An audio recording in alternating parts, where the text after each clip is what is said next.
My wife walked out last night in floods of tears,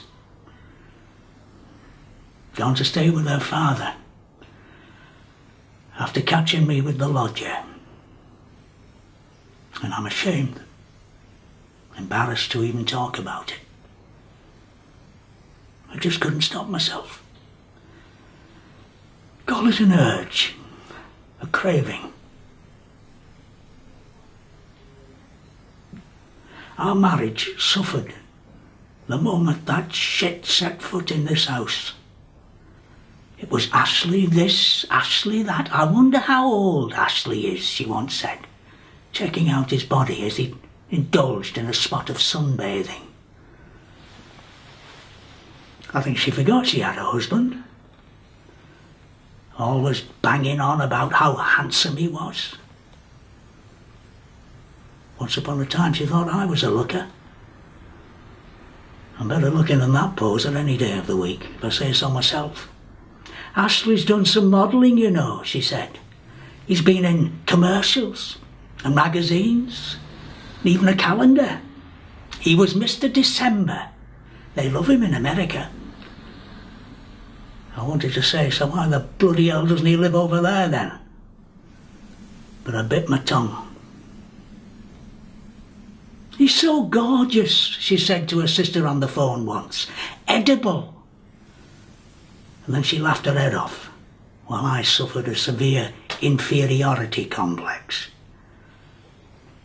Didn't you think I had any feelings over this cuckoo in the nest?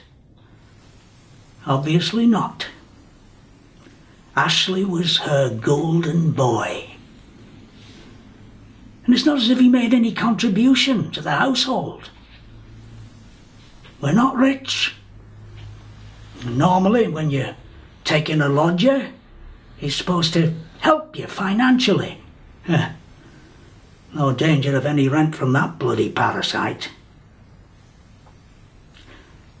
She spoke to him about anything and everything.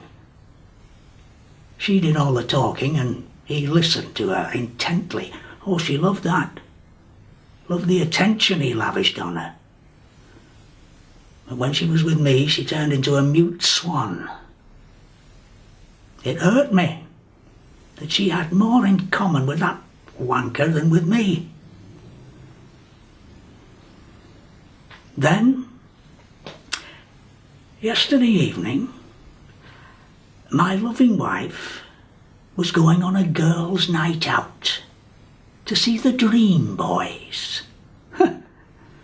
I wanted to say, forget those oiled up hunks, you got Dream Boy Ashley right here. But I kept my mouth zipped. A minicab arrived, and off she sped into the night with her trio of vile girlfriends. That's when I confronted Ashley. He was sitting in front of the television. Rugby was on, but he wasn't watching it. Just stuffing his face with my food. He'd certainly piled on the pounds since moving in. "You're taking my wife away from me," I yelled, towering over him. "And you got the bloody balls to do it right under my bloody nose." Now he didn't say, "I'm sorry, Adam, I'll leave." No.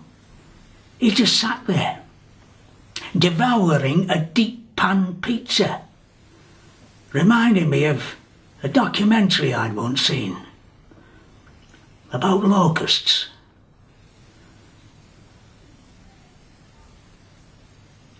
He was ignoring me. He was humiliating me. It felt like all the testosterone had been drained from my body. I'm not a violent man, but I lashed out.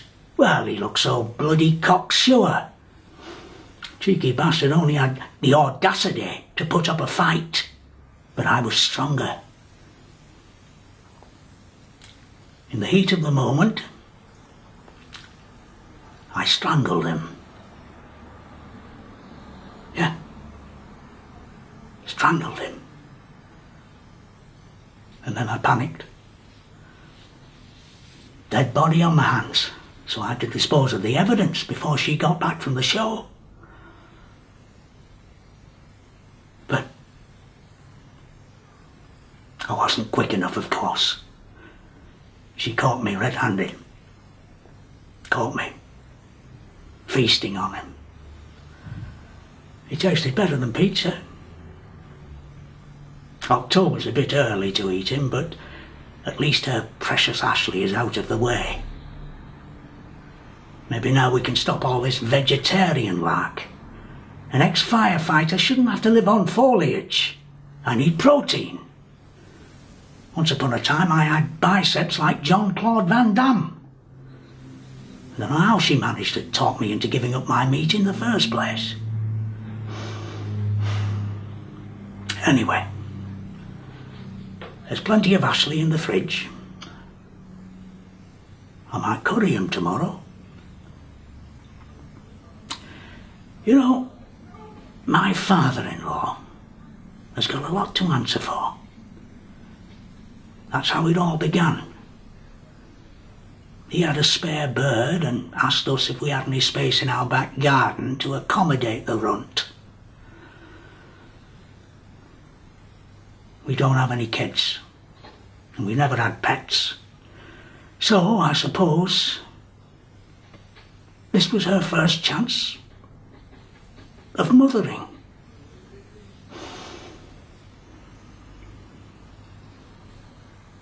She'll come back to me though. I know she will. She always nips across the road to Daddy dear when we have the odd tiff. We were happily married for years before Ashley, that bloody turkey, came on the scene. She called me a murderer, and every other name under the sun. But I know she'll forgive me. Speak of the devil. That's her key in the door.